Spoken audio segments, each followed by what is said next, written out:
Opa, já estamos ao vivo aqui com a Marclise. Conseguimos? Tá me ouvindo bem? Nossa, estou ouvindo bem, você me ouve bem? Sim, sim, te escuto bem. Que bom. O pessoal já está de olho aí na nossa live. Tô vendo E, aqui. primeiramente, muito obrigado aí por ter aceitado o nosso convite, né? Para mim é uma honra ter uma representante aí, né? Do chamado movimento feminista. E, para mim é um prazer muito grande. Primeiramente, boa noite aí, Marclise. E também eu queria te parabenizar, né? Fiquei sabendo aí que você retornou para o Departamento de Serviço Social da UFAM. Ao que parece, pelo pouco Foi. que a gente conversou nos bastidores, parece que era um desejo seu, né? Eu já dava aula na UFAM antes de estar na Secretaria Estadual de Saúde, e aí agora eu tô retornando para o departamento para, enfim, fazer essa parte da educação que eu gosto muito, que é formar pessoas, profissionais que sejam qualificados para atender nossa população. O serviço social tem um trabalho muito importante porque nós trabalhamos com a população mais vulnerável, né? Socialmente. Então, para mim, eu gosto de ser assistente social. Eu fiz realmente uma área que eu gosto, assim. Então, para mim, poder trabalhar a Ah, formação de outras pessoas é muito gratificante. excelente.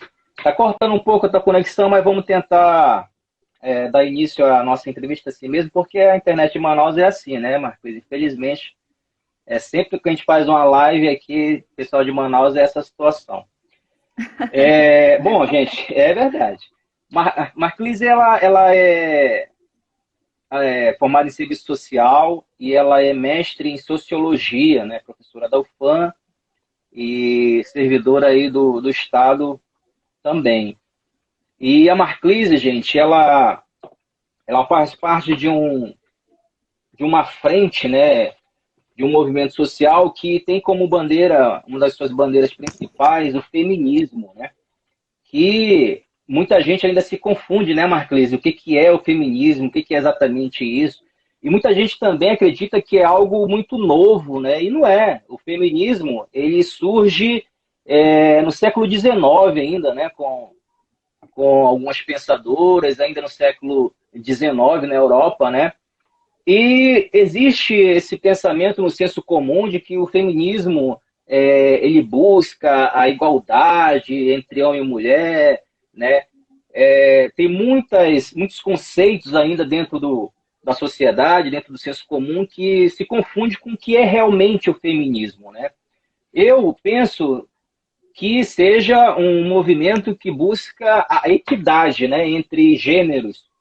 E eu gostaria de saber, para início de conversa, como é que você conceitua o feminismo e o que você falaria para aquelas pessoas que ainda não estão acostumadas com esse termo, com esse movimento, até porque essas pessoas que muitas vezes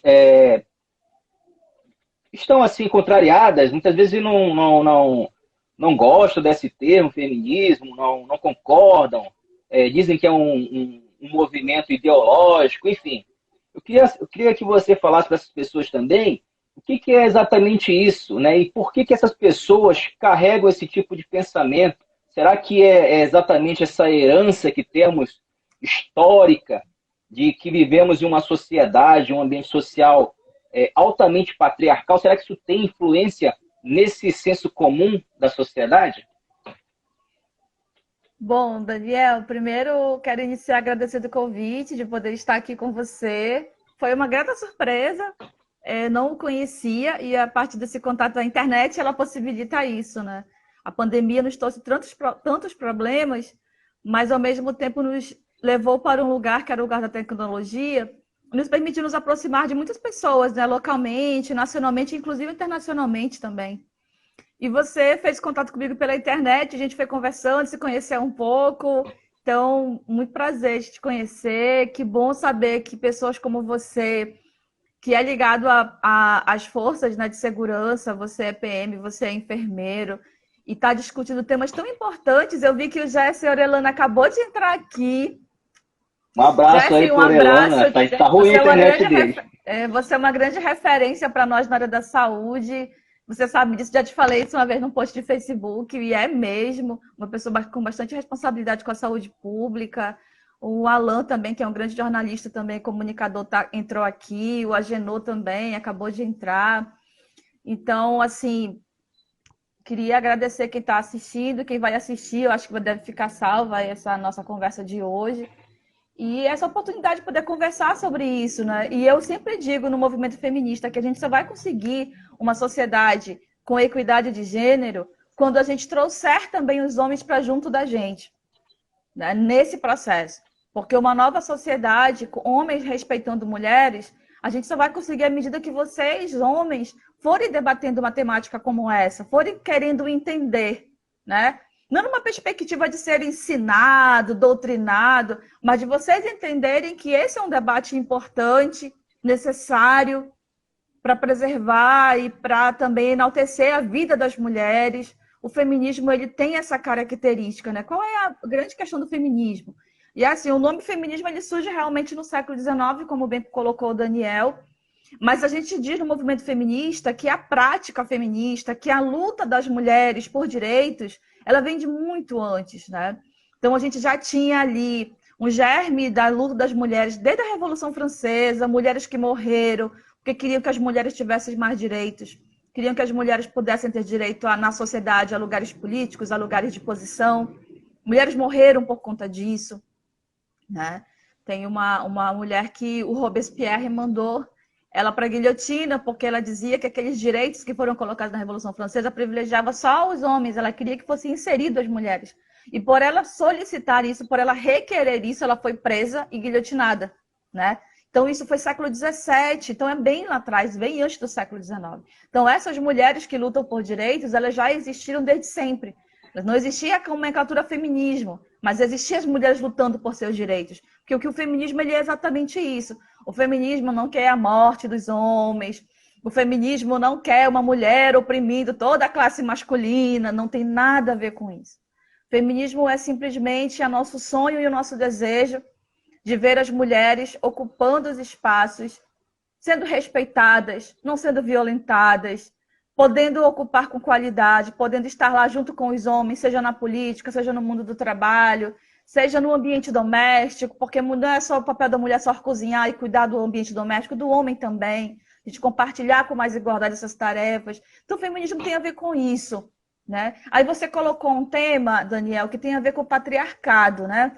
Aí é bom a gente explicar o que é patriarcado, na verdade, né? E patriarcado é um sistema de sociedade e que nesse sistema o homem ele fica no centro de poder.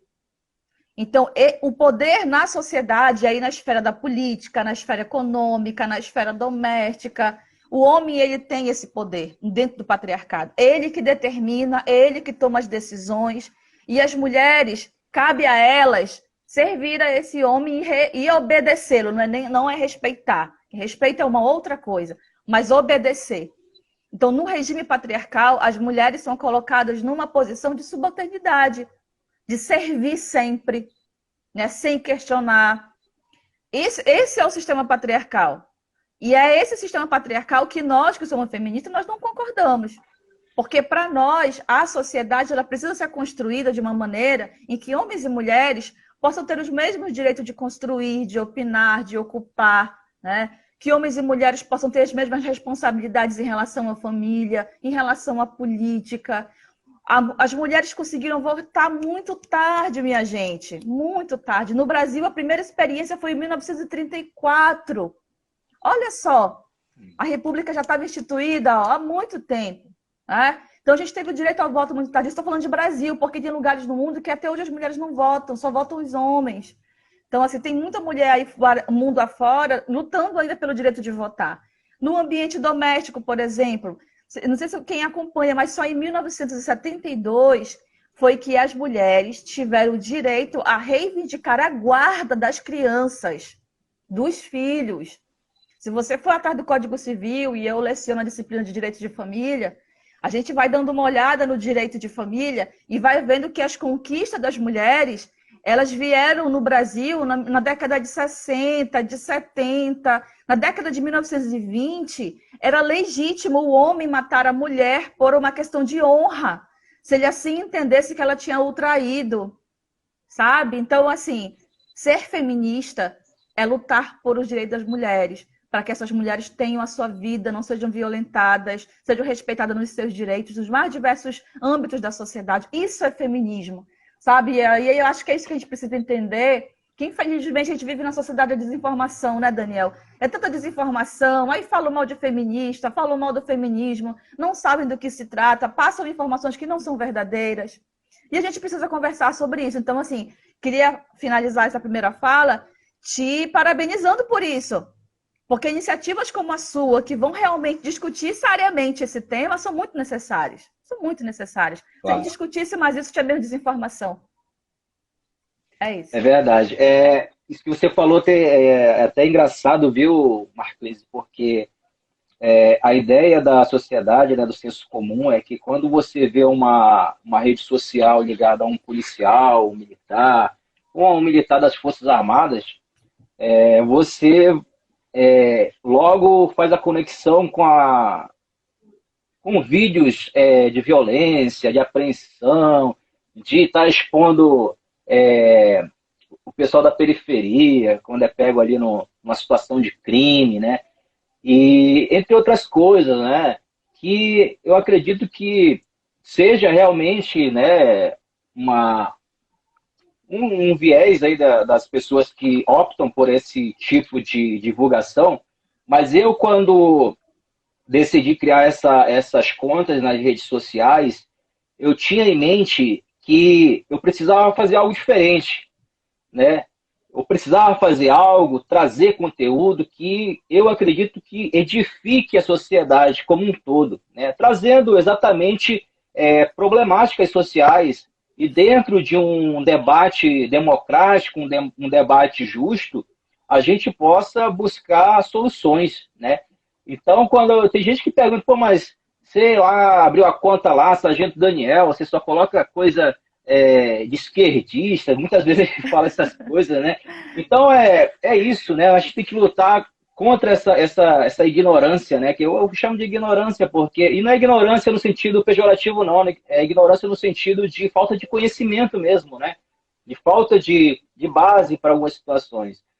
Então, eu confesso que eu sinto esse peso ainda e talvez eu vou sentir ainda mais, porque eu sempre vou querendo trazer conteúdos que edifiquem a sociedade, que eu penso que possam edificar uma sociedade, para que a gente possa ter um bem-estar social, né? E não o mais do mesmo, né? Que muitas vezes a gente vê aí alguns indivíduos que abrem conta para colocar qualquer coisa aí que, no meu entendimento, não vai edificar em nada. Mas, dando sequência, viu, Marclise? Como é que você, Marcos, eu fiz um pequeno levantamento sobre a sua vida, né? Um levantamento branco, né? Um levantamento do que você realmente viveu na vida acadêmica, enfim, na sua vida social. E eu vi que você é de Parintins, né? Você veio de Parintins ainda criança, com 6 anos de idade, né? E ao chegar em Manaus, né? A sua família, seus pais vieram atrás de melhoria de vida, enfim, algo muito rotineiro na vida do interiorano amazonense. Eu também sou do interior, eu sou lá de Quari, viu, Marclise? Eu sou lá de Quari. Pois é, eu sou lá de Quari e vim um pouco mais velho. Eu vim já com 19 anos para cá, mas vim com o mesmo objetivo dos teus pais, melhoria de vida, né? Porque muitas vezes no interior, muitas vezes não, é uma realidade no interior, né? Não tem oportunidade. Então você termina ali o seu ensino básico e você tem que procurar novos destinos. E eu levantando aí a sua situação, vi que você chegou aqui, foi viver numa área periférica, né? Nós temos uma semelhança social, viu?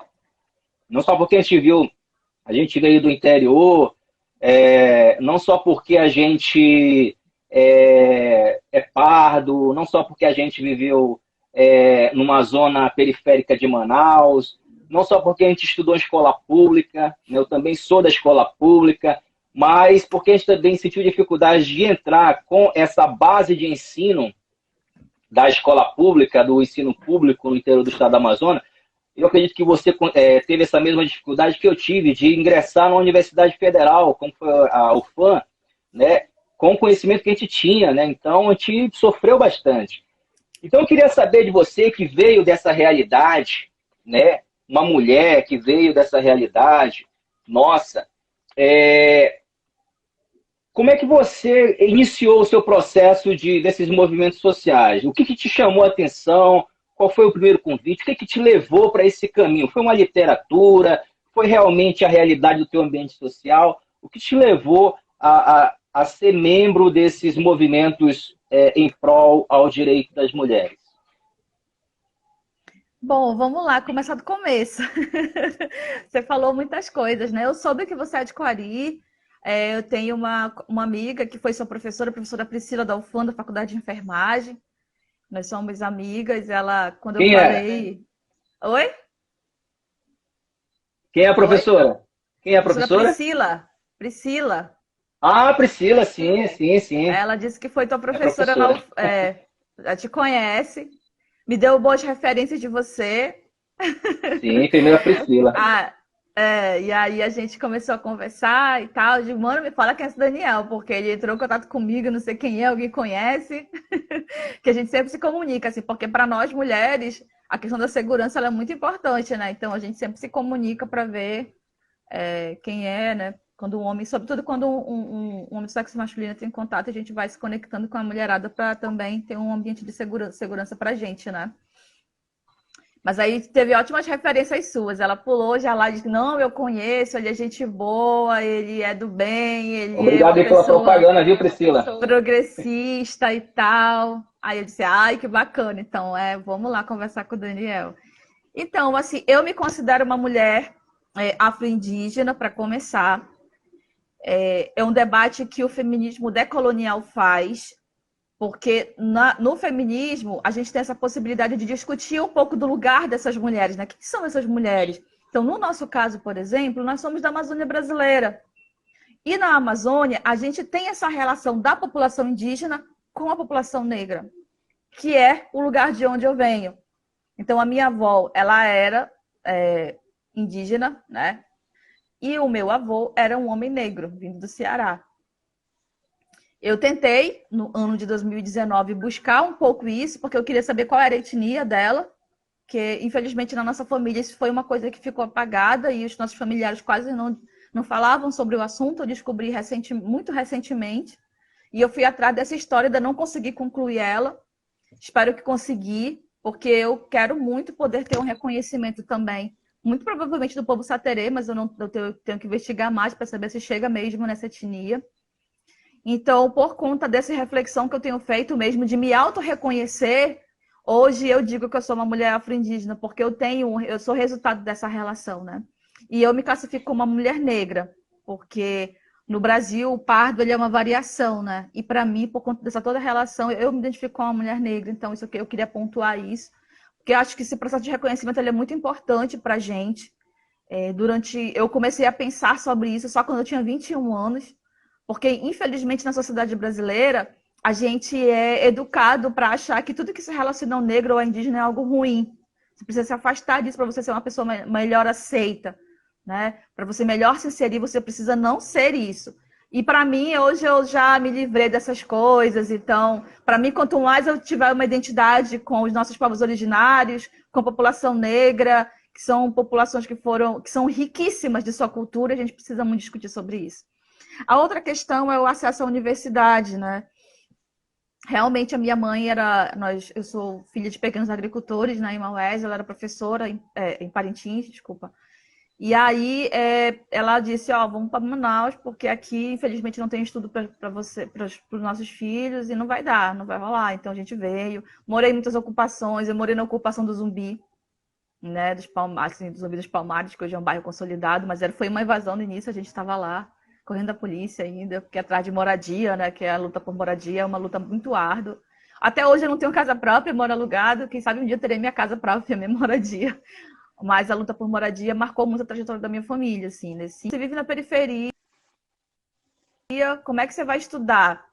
Aí eu fui pro bairro Amazonino Mendes, não tinha asfalto no bairro, na época que distribuíram as tábuas para a população construir as suas casinhas.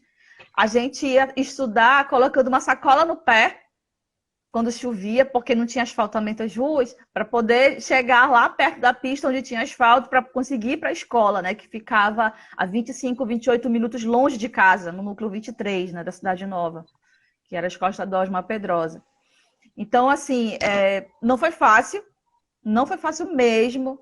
Então, eu sempre costumo dizer que entrar na universidade, para mim, foi uma forma de... Foi furar bloqueios, sabe? Porque todas as nossas condições sociais, elas diziam para mim que a universidade não era possível, sabe? Eu sempre trabalhei e estudei. Então, quando eu entrei na UFAM, eu trabalhava como cobradora de ônibus. Eu passei 2 anos e 3 meses na empresa de ônibus, passei no vestibular e fiquei ainda 1 ano e 3 meses trabalhando como cobradora e estudando. E aí teve um dia que eu consegui uma bolsa. As bolsas, que todo mundo reclama das bolsas, eu sou muito feliz porque as bolsas existem, os programas de manutenção de estudante de origem popular na universidade. E aí eu consegui sair da empresa de ônibus e ficar na universidade, poder estudar, sabe? Isso eu não teria conseguido se não fossem as bolsas de estudo, de jeito nenhum, porque ou eu trabalhava e estudava ou tinha que desistir, porque minha família era uma família muito simples, muito humilde e não tinha condições de manter por conta própria, né? Então, a universidade, para mim, é um lugar de muita resistência e que eu tenho, assim... Queria muito que todos os meus amigos de juventude tivessem conseguido chegar lá, mas a gente sabe que quem mora na periferia, a maioria não consegue, né? O funil é bem estreito. E aí, assim, Daniel, eu vim parar no movimento social de mulheres por causa do PSOL. Eu sou filiada ao Partido Socialismo e Liberdade. E aí, eu sempre fugi do feminismo porque eu era meio antifeminista. Gente, eu sempre falo essa história porque o pessoal acha que eu sempre fui feminista, mas eu era meio antifeminista, porque, assim... Eu achava esse pessoal do feminismo meio estranho, sabe? De, essas mulheres lá, vem falar comigo esse negócio. E aí eu fugia. Quando me convidava para um evento, eu ia para outro lado, assim. Eu não ia, não. Só que quando eu entrei no PSOL, eu entrei porque eu queria ajudar um amigo a se eleger. Um homem negro, de periferia, LGBT. Eu queria que ele fosse parlamentar. Então, olha, eu vou entrar no PSOL junto contigo porque eu quero construir tua candidatura e eu acredito muito em ti. Quando eu entrei no PSOL, aí tinha essa coisa do movimento feministas e tal, as mulheres organizadas. Olha, mas tem a coisa das mulheres, tu vai ter que ficar lá para ajudar a organizar as mulheres. Aí eu olhei assim, tá bom, bora lá. E eu comecei a viajar, sabe, Daniel? Porque os encontros nacionais, você vai para esses encontros em São Paulo, Rio de Janeiro, eu conheci muita gente legal. E aí foi o meu start pro feminismo, assim, eu não conhecia, eu conheci dentro do PSOL, e aí eu comecei a me ver em várias situações, em muitos momentos, em muitas coisas. Eu comecei a fazer uma longa reflexão sobre isso. Isso já tem 6 anos. Então eu diria que eu sou feminista há 6 anos da minha vida. E eu não parei mais. Depois que você conhece, realmente sabe o que significa, entende o seu lugar nesse debate, acho que você não consegue mais caminhar sem não ter uma reflexão feminista sobre o mundo, assim. Então é um pouco dessa história. Ah, nada melhor que conhecer, né, a verdade para que a gente opte pelo caminho mais correto. Marclise, uma das consequências dessa, muitas vezes, visão que a mulher é um ser inferior, né, tem que ser submisso, uma das consequências disso é exatamente a violência doméstica, né? E eu estou aqui com uma matéria sobre o assassinato de uma jovem de 16 anos. Isso ocorreu ontem, viu?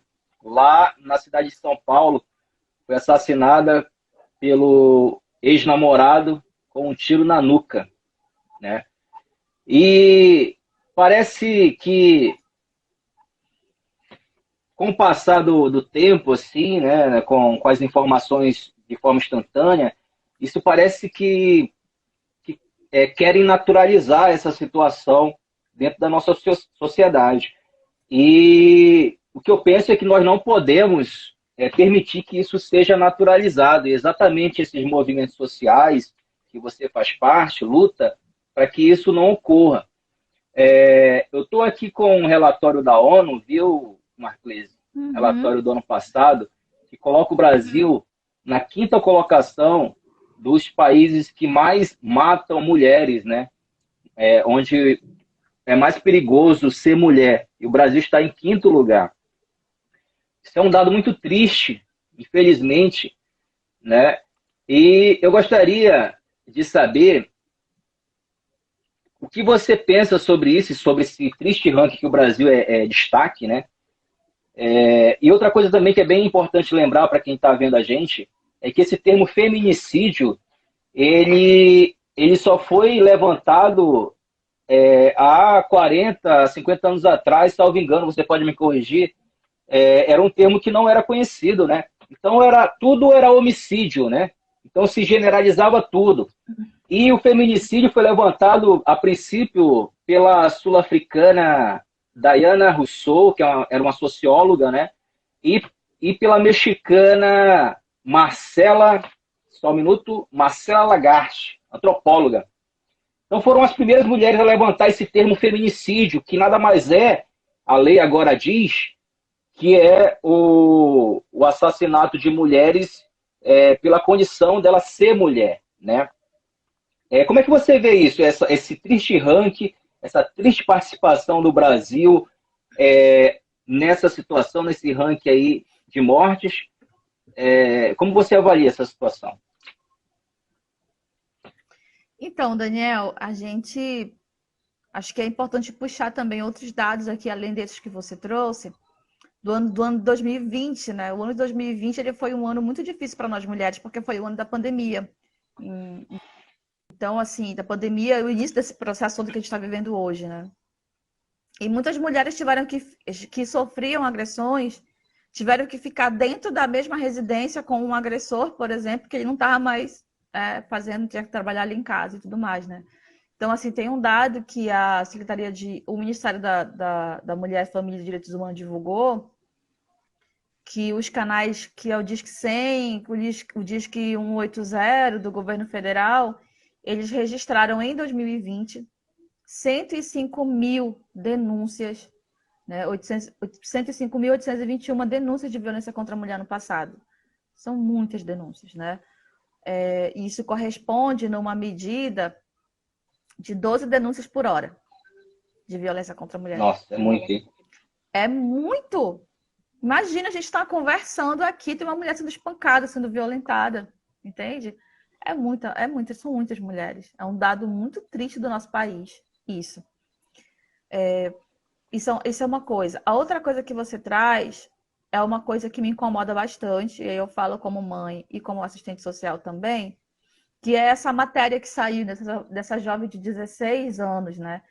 A própria mídia trata como jovem de 16 anos, mas pelo Estatuto da Criança e do Adolescente, não é jovem de 16 anos, é uma adolescente de 16 anos. E essa adolescente, ela deveria estar amparada sob vários cuidados de proteção social e de políticas públicas para que com 16 anos ela não estivesse necessariamente namorando, mas ela estivesse fazendo alguma outra coisa, sabe? Alguma outra coisa que pudesse ser muito mais edificante, né, do que chegar nesse nível dela ser assassinada, né? Ela foi assassinada pelo companheiro, pelo namorado, né? Porque é uma vida interrompida, né? 16 anos, imagina, não viveu absolutamente nada. Era uma jovem que, se tivesse seguido ensino regular, nem terminou o ensino médio ainda. Então, essa coisa também de E por você lei, não o Estado que tem que proteger as adolescentes e as crianças, né? O Isso, Estado. os jovens e os adolescentes e as crianças, né? Criança. Então, assim, acho que a primeira coisa que a gente tem que pensar é isso, porque quando a gente transforma um corpo feminino, adolescente, numa coisa de adulto já, a gente dá uma outra dimensão também. E isso é muito complicado nessas relações, né? Em relações de quem vive questão sexual, por exemplo. A gente teve recentemente aqui no Amazonas um caso de um professor que tinha muita idade se relacionando com menores. A gente conseguiu, felizmente, a exoneração desse professor, a menina engravidou, depois ele conduziu um aborto para que ela fizesse, pressionou a família. E toda uma série de situações de uma pessoa de 16 anos que deve estar na escola, estudando, se preparando para a universidade. Outro tipo de relações que poderiam ser estabelecidas, né, ali com essa adolescente. Então, assim, a primeira coisa que eu queria chamar a atenção é para isso, para esse fato que você trouxe inicialmente de ser uma adolescente. Porque ser uma adolescente de 16 anos é muito diferente de ser uma pessoa de 20, 21 anos para lá. É outra cabeça. Quem passou por esse processo da vida sabe disso. Então, isso é uma coisa que eu queria pontuar. A outra questão que você trouxe é a questão do feminicídio, né, mesmo em si. A gente conseguiu a muito custo. Infelizmente, a Maria da Penha teve que ser quase que assassinada para que a gente pudesse ter a legislação. E mais, o Brasil só instituiu a Lei Maria da Penha, que é uma das legislações mais interessantes que a América Latina tem, porque a Maria da Penha, ela meio que processou o país, o Brasil, num tribunal internacional. Porque durante muito tempo ela solicitou o apoio do Estado brasileiro, porque ela sofria violência doméstica, mas o Estado nunca viabilizou. Então ela teve que processar internacionalmente o Brasil, para que o Brasil estabelecesse a Lei Maria da Penha. Então o Brasil, ele não fez a Lei Maria da Penha de bom grado. A Lei Maria da Penha, que é uma lei hoje que protege as mulheres, ela foi fruto de luta das mulheres, da Maria da Penha, dos movimentos feministas organizados, para que essa lei pudesse existir. Não foi uma coisa do governo brasileiro olhar, poxa, a cada 1 hora, 12 mulheres são violentadas, vamos fazer uma lei aqui para proteger essas mulheres. Não foi assim. Né? Às vezes a gente acha que a lei está aí, parece que o Estado brasileiro entendeu o problema social existente. O governo brasileiro não entende, o governo social não entende o problema existente das mulheres. Né? A gente tem muito problema com pensão, a gente tem muito problema com direitos das crianças e adolescentes. Hoje, você não sei se tu sabe desse dado, mas hoje a maioria de famílias são chefiadas por mulheres. Eu vou te dar a quantidade. A maior... exato, 14 milhões de mães. 14 milhões. 14 milhões de mulheres que chefiam as suas famílias. Cadê os homens? Onde é que os homens foram parar no processo de cuidado com a família? Nós temos 5 milhões de crianças que não têm o nome do pai na certidão de nascimento, né? Então, assim, aí a gente vem discutir, vai querer tacar pedra no feminismo. O que o feminismo fala sobre isso? O feminismo diz o seguinte, olha, nós precisamos criar uma educação para os homens também. Os homens precisam entender que eles precisam ter responsabilidades iguais. Não deixa de ser um aborto masculino, né, Marclis? Não sei se você entende assim, eu entendo como um aborto masculino. A galera do feminismo faz uma brincadeira com isso. Todo mundo quer discutir o aborto feminino, mas na hora que os homens abortam socialmente seus filhos, ninguém fala nada. Então o feminismo questiona isso.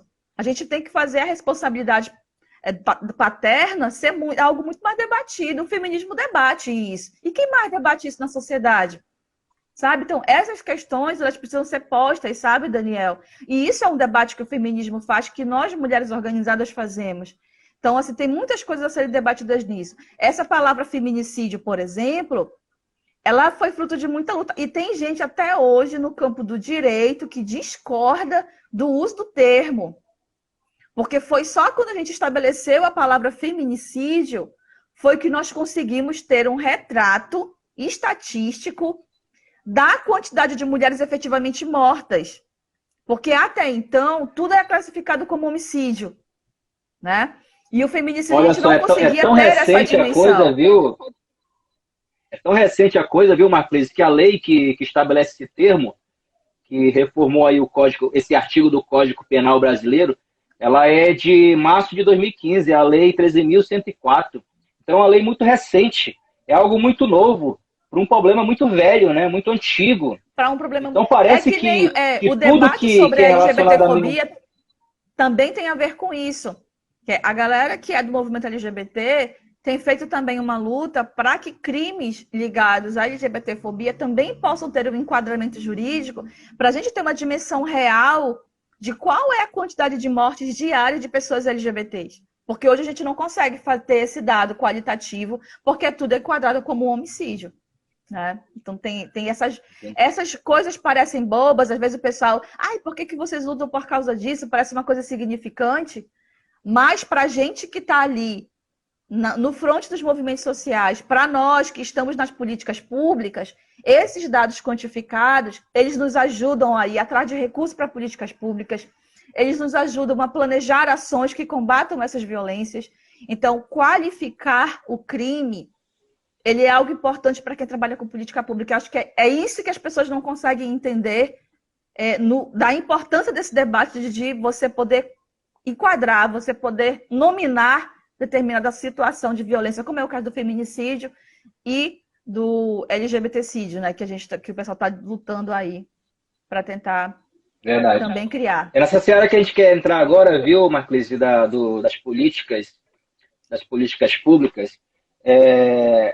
Eu venho acompanhando você já há algum tempo, né, de agora, né, eu fiquei sabendo aí, todo mundo ficou sabendo, é claro, você foi candidata aí a vice-prefeito na chapa do Zé Ricardo, ano passado aqui em Manaus, né, então isso já mostra a sua vontade de ingressar na política, de fazer parte dos quadros da política, e exatamente nessa área que eu quero entrar, qual a sua opinião sobre a relevância da inclusão feminina nos quadros políticos do Brasil como um todo, para realmente levar essa ideia, levar esse pensamento feminista e para alcançar os objetivos desses movimentos, né? Porque não tem outra forma, acho que não tem outra saída de você fazer mudanças radicais no país se não for por meio da política, não é verdade, Marclese?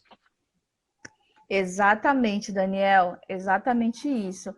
Olha, eu não vou dizer para ti que é flores, porque não é. Não é flores estar no mundo da política, não, gente. É um ambiente extremamente difícil para nós que somos mulheres, porque historicamente a política ela é um espaço masculino. Então, eu entrei, tem 6 anos nisso, eu sempre fui de movimento social, eu era da Pastoral da Juventude da Igreja Católica, onde eu me descobri como ser político. Depois eu fui do movimento estudantil na universidade, e aí depois eu decidi com um grupo de amigos entrar nesse negócio de partido político para conhecer também, né, e entender como é que funciona esse universo também. Então eu entrei, mas assim, todos os dirigentes são homens, a maioria dos partidos é conduzido por homens, tu tem poucas mulheres nos espaços de poder, mesmo ali, dirigentes partidários e tudo mais. Na hora da disputa eleitoral, os homens são sempre mais privilegiados com as mulheres porque existe uma broderagem masculina ali, que a gente fica brincando no momento feminista. Mas é que um ambiente, não é um ambiente simples, sabe, Daniel?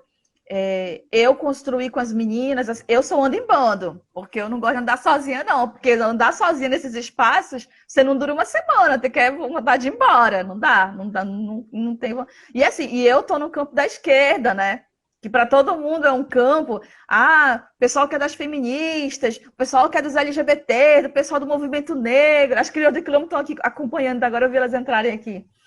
E vocês, né, querem ser os certinhos, não sei o quê. Mas rola muito machismo ainda na política, e mesmo na esquerda. Rola muito racismo, mesmo na esquerda. Porque o machismo, o patriarcado e o racismo são coisas estruturais. Então, ele existe tanto na esquerda, quanto na direita, quanto no centro, porque atravessa a sociedade. Então, assim, o que acontece? O que é diferente na esquerda, então, Marclese? O diferente na esquerda é que a gente faz um exercício de tentar se desconstruir para ser uma pessoa diferente. Isso rola, essa intenção.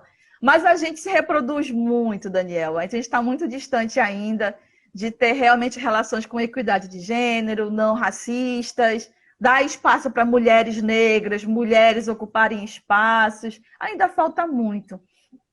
Mas, apesar disso tudo, a gente ainda conseguiu, nas eleições de 2020, construir uma aliança ali com o PT, com a Rede, para que a gente pudesse construir uma chapa para concorrer à Prefeitura Municipal de Manaus. E eu fiquei muito contente de poder ser esse nome.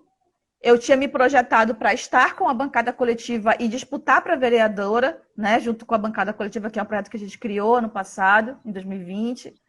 Só que aí no debate político precisavam de uma mulher que tivesse essa disposição para fazer essa disputa. Foi uma disputa bem complicada, né? Então, assim, a gente tinha 11 candidaturas para a Prefeitura de Manaus. 11. Nós ficamos em terceiro lugar.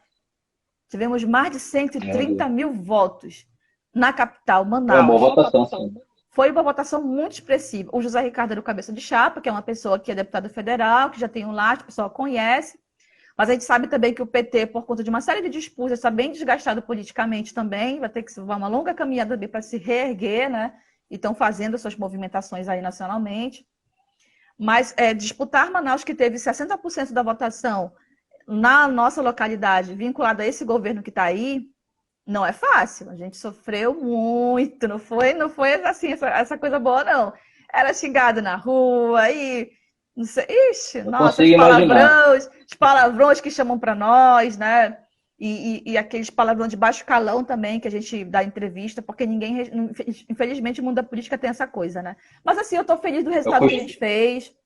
Eu acho que a gente conseguiu construir uma plataforma e um programa em que as mulheres negras, o movimento negro, o movimento LGBT, a pauta de discussão sobre a Amazônia estava muito presente também, desenvolvimento local. Então, eu fiquei muito contente com o que a gente conseguiu fazer. Agora, eu só acho que a gente precisa se unificar mais, discutir mais, gente. Porque o mundo da política, as pessoas, infelizmente, têm uma cultura de afastamento, né? De votar em branco, de votar em nulo. E depois, no final, lá na ponta, quem sofre é todo mundo. Porque a gente vai sofrer as consequências dos maus governantes, dos maus políticos. Toda gracinha feita na urna, quem sofre é o povo, como um todo. Nossa, eu tô com meu salário congelado por 15 anos já, assim. Aliás, 4, né? Que foi Olha, eu não vou nem falar da minha área, o atual governo congelou o nosso salário, gente. Também que eu não votei nele, votei em outra pessoa, mas congelou. Então, assim, todo mundo sofre quando a gente tem um governante ruim, né? Não tem essa. É verdade. Marclise, nós sabemos que a escola ela tem um papel fundamental na vida do indivíduo, né? Oi, Marclise. Oi, tô te ouvindo. Acho que caiu sua conexão, né? Você ouviu a última pergunta, Marclise? Não, eu tava vendo a tua imagem girando assim. A minha imagem eu também. a tua que tava girando. Ótimo. Eu não ouvi a pergunta. Não, eu perguntava o seguinte. Repetir. Claro. Eu havia falado que o indivíduo ele tem 2 ambientes sociais no início da vida, né? Tem a família ali, o lar, né? A residência, e tem a escola. E nós sabemos que a escola é um local de instrução e onde as pessoas recebem informação que muitas vezes não recebem no ambiente que está ali, da família, da comunidade, né?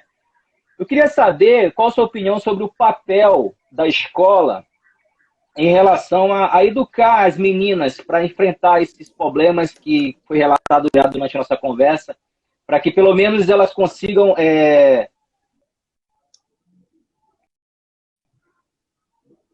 Tá ouvindo? Tô ouvindo. Oi.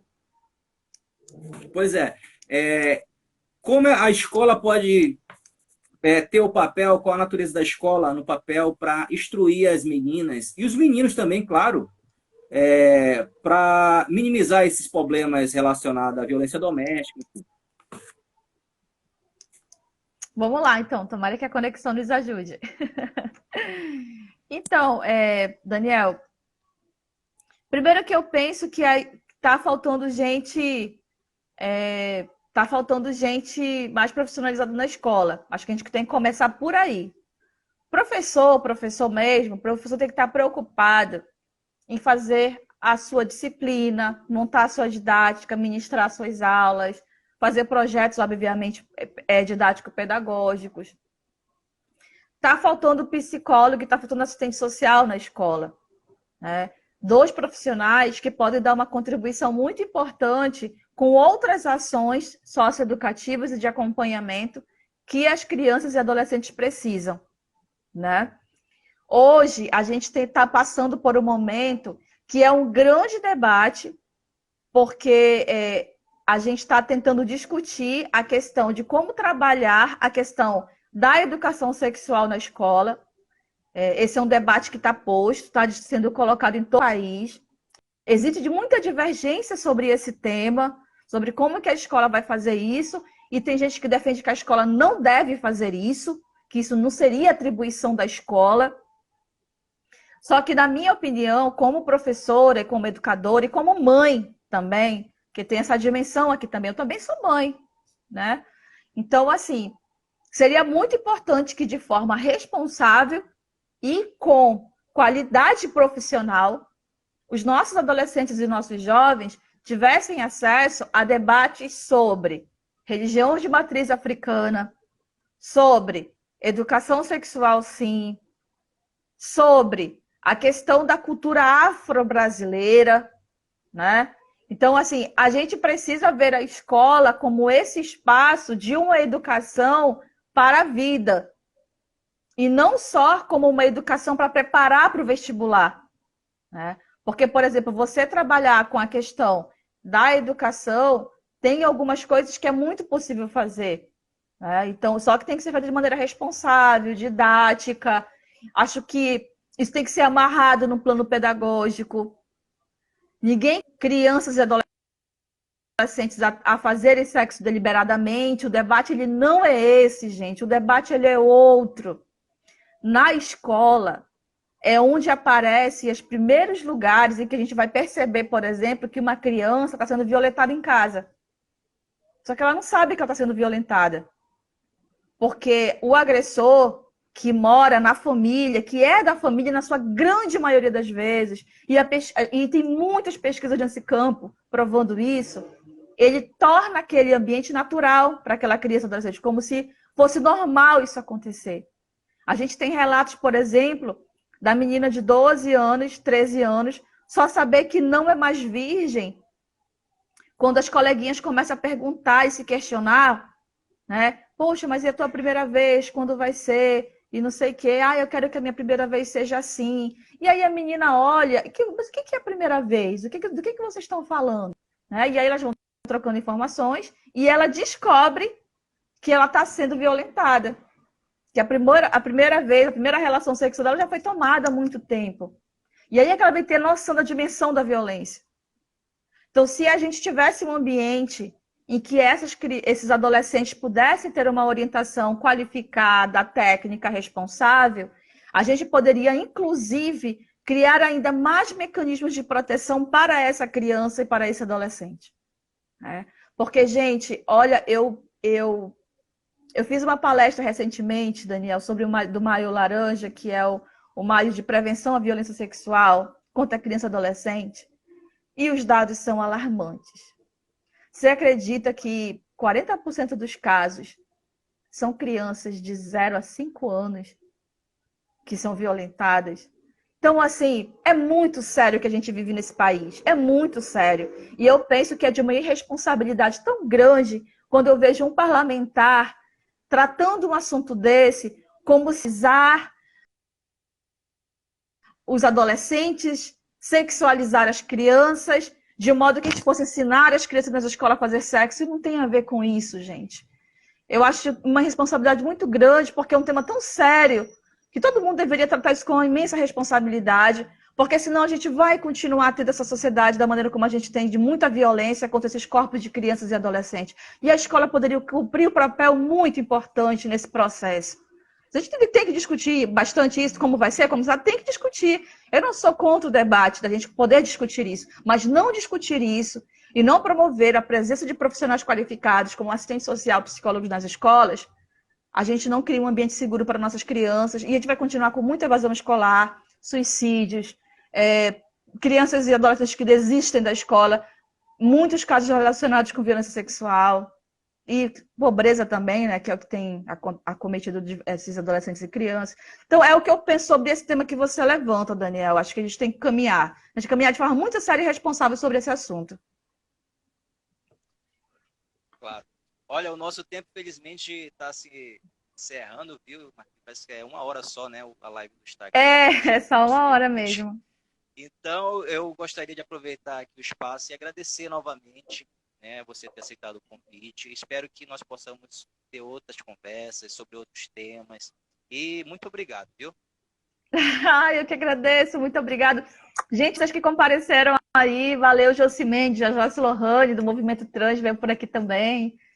Valeu, galera. Obrigado, Daniel. Se cuide, a gente se encontra. Espero que a gente consiga se encontrar novamente. Tchau. Se cuida, Tchau, tchau.